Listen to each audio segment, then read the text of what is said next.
enforcing a 1-meter spacing for students during recess and no intermingling between groups.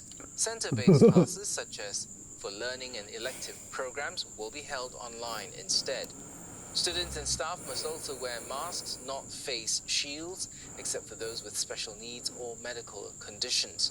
The ministry says private tuition and enrichment centers may continue operating, but they should consider bringing lessons online. Well, Singapore has reported 31 new COVID-19 cases, with 19 in the community. 17 of them are linked to previous cases and 2 are unlinked. 11 of the new community cases were earlier quarantined. Of the 12 imported cases, 7 are returning Singaporeans or Singapore PRs. The national tally is now at 61,536. China has decided to cancel its 2021 spring climbing season due to coronavirus concerns. Climbers usually scale Mount Everest from April to early June. Around 20 Chinese climbers had earlier secured approval to scale the summit from the Tibetan side of the mountain. That's a stark contrast to COVID-hit Nepal, which has issued a record 408 permits to climbers in the same time period. The Himalayan nation is struggling with record numbers of COVID-19 infections and deaths. It has reported more than 8,000 new infections. China had earlier said it would establish what it calls a line of separation at the summit of Mount Everest to prevent climbers from Nepal mingling with those ascending from the Tibetan side. A top army officer tasked with Canada's COVID-19 vaccine rollout has abruptly left his post. He is facing a military investigation. The government statement says Major General Danny Fortin, who led Canada's vaccination drive since last November, is no longer in charge. Canada's vaccination campaign has picked up pace after a rocky start. Some 43% of the country's population has received at least one dose. Thai Prime Minister Prayut Chan-o-cha is among officials sued by the family of well-known esports player Kun Losuk-Watapon. The esports star was only admitted to a hospital after his Facebook live stream caught public attention, but it was already too late. He died 2 days later of COVID-19. His family claims he could not get tested for the coronavirus. On top, they are now seeking $140,000 in compensation. China has made space history. It has successfully landed a spacecraft on Mars, becoming the second nation after the United States to achieve the feat. The Tianwen-1 touched down on the red planet 7 months after first setting out from Earth. The solar-powered rover will run diagnostic tests for the first few days. It will then set out to explore the frigid surface. The rover is named Zhurong, after the mythical Chinese god of fire. It will study the planet's surface, soil, atmosphere, as well as look for any signs of ancient life. And that's all tonight. Headlines anytime at cna.asia, and you can find us too on Facebook, YouTube, and Twitter as well. Have a good night.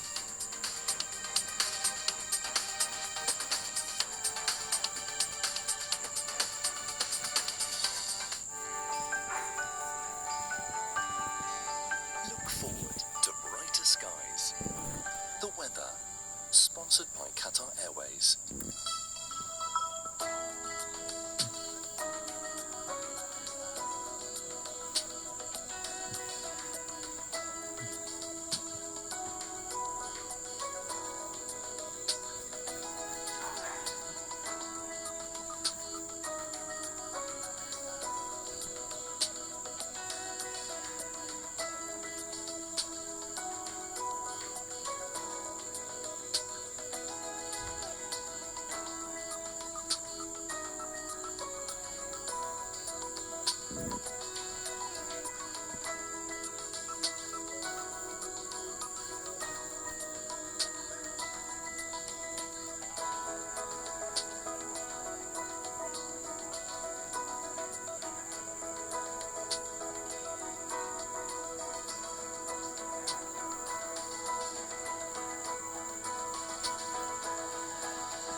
weather, sponsored by Qatar Airways.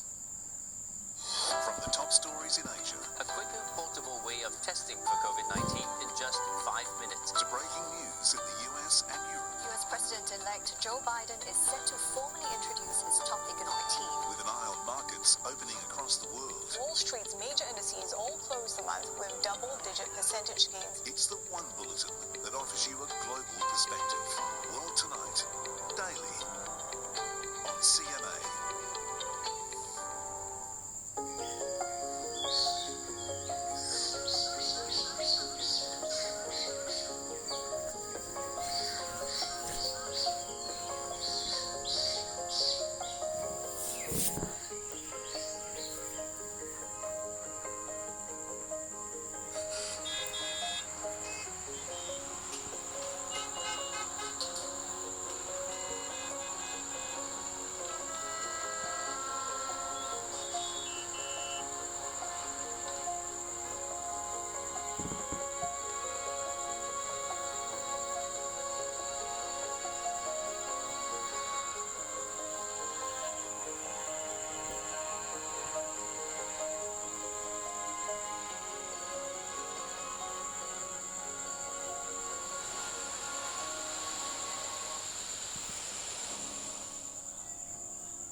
でも今日のニュースがもう駆け巡っております。そして韓国、中国から強い懸念が示されています。こういった海外の声にどう対応したらいいのか。その原子力の科学者たちがやはり集まる、また権威のあるその IAEA に検証をしてもらおうと思っております。中国、韓国、いろんな反応もあることも承知をしております。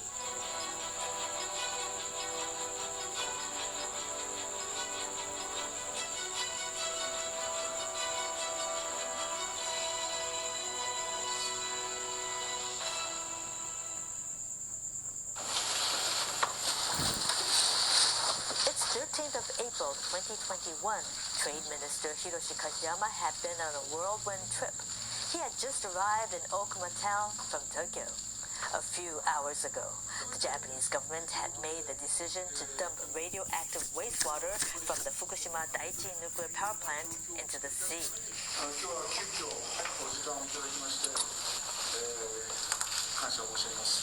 多くの皆様にも大変なご迷惑と、またご心配される、また言葉では言い尽くせるご心労をおかけしておりますことを改めて心よりお詫びを申し上げます。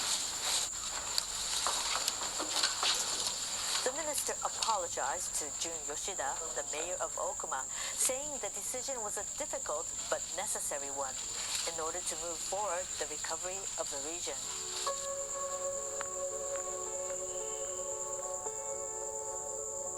Okuma is where the damaged nuclear reactors that exploded during the 2011 triple disaster are located. It stood as forlorn and deserted as ever the day Japan made the decision that angered almost all of its neighbors. 11,000 people used to live here. Today, much of it still looks like a horror movie set. Okuma's path to recovery has been a long and winding one. In 2011, the government declared that parts of the town were considered safe for residents to return. Around 800 now reside around this area. Most are temporary residents who came to Okuma to help the decommissioning of the damaged nuclear plant.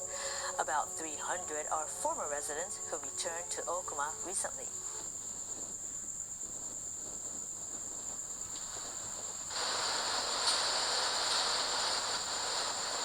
Despite their small number, the returnees are trying to bring back a semblance of normalcy to the disaster-stricken town.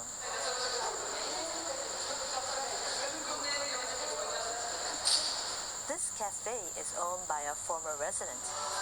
She was only willing to share her story on the condition that her face will not be shown. 自分の前やってたお店のものも全部失いまして、泥棒にも入られ、獣にも入られ、はい、ここの地区ですね。で、もう木の実切ったままで逃げましたから。